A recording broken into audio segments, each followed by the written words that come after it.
अस्सलाम वालेकुम। मेरा नाम उस्मान जुल्फ़िकार है और ये वीडियो बनाने का मकसद आप सबको ये बताना है कि अल-फतह जो लाहौर और इस्लामाबाद का एक मारूफ और नामवर ग्रोसरी स्टोर और डिपार्टमेंटल चेन है, वो अपने रैक्स पर खंजीर यानी हराम गोश्त बेच रहा है। रिसेंटली जब उनके कोरोना पॉजिटिव एम्प्लॉयज़ की हकीकत छुपाने की खबर मैंने सुनी, तो एक मुसलमान होने के नाते और एक इस्लामी शहरी होने के नाते मैंने अपना ये फ़र्ज़ समझा कि इनकी गैर ज़िम्मेदाराना और इस्लामी असूलों के मुनाफिक बेहिस प्रैक्टिसेस को बेनकाब करूँ।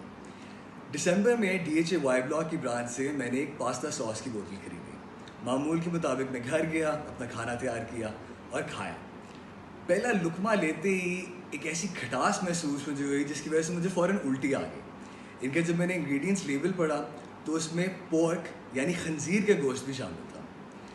अमेरिका में 14 साल गुजारने के बावजूद मैंने ज़िंदगी में पहली दफ़ा पाकिस्तान में जिधर खंजीर का गोश्त हराम है हमारे दीन के मुताबिक, मैंने खंजीर का गोश्त खाया। क्यों?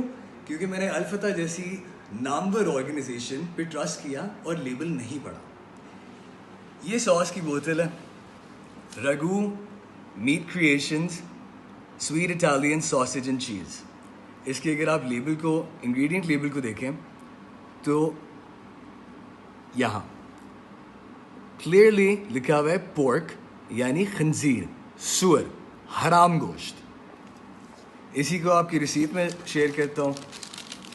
ये अल-फतह की इसी परचेस की रिसीट है। इस पे आप देखें same product, Ragu sauce sweet Italian sausage and चीज़।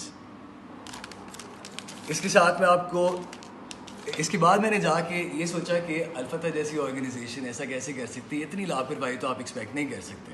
तो मैं स्टोर फिर गया और मैंने उसकी वीडियो बनाई, नीचे जाते हुए उनकी प्रोडक्ट लेन लेते हुए और उनका साइन बोर्ड भी कैप्चर किया। वो मैं आपके साथ शेयर करता हूँ।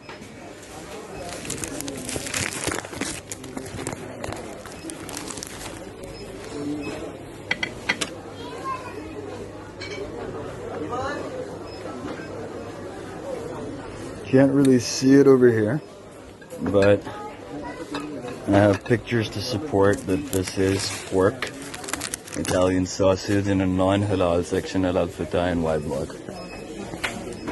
I mean at a halal section. My bad.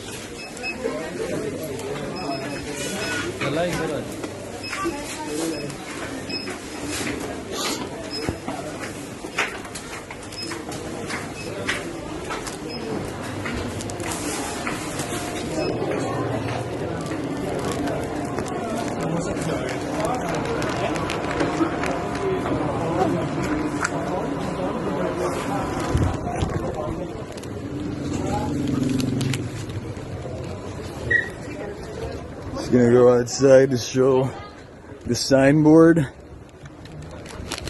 ये लाहौर Y Block DHA का अल-फतह, as you can see.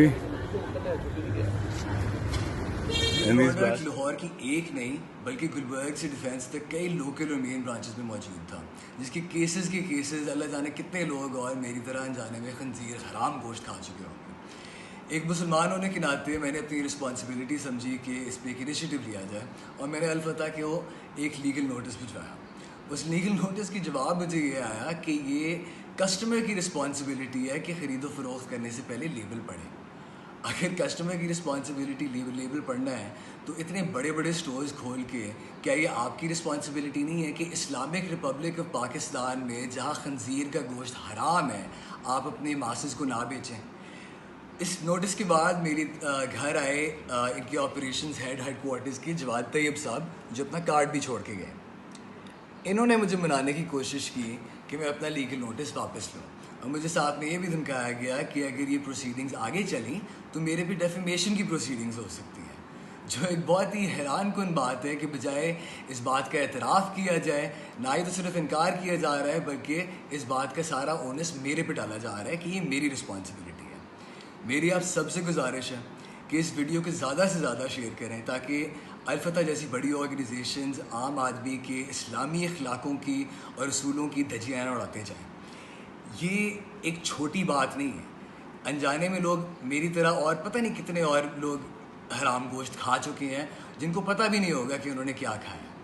मेरी आपसे ये एक मशवरा है कि अगर इन जैसी बड़ी ऑर्गेनाइजेशंस अपनी रिस्पॉन्सिबिलिटी इवेट कर सकती हैं इस तरह, तो आप अपने तौर पे मुसलमान होने के नाते लेबल्स पढ़ें, जानें कि इनकी इंग्रेडिएंट्स में क्या है, नहीं तो आप भी मेरी तरह और कई औरों की तरह हराम गोश्त और न जाने और क्या खा सकते हैं। अल्लाह हाफ़िज़।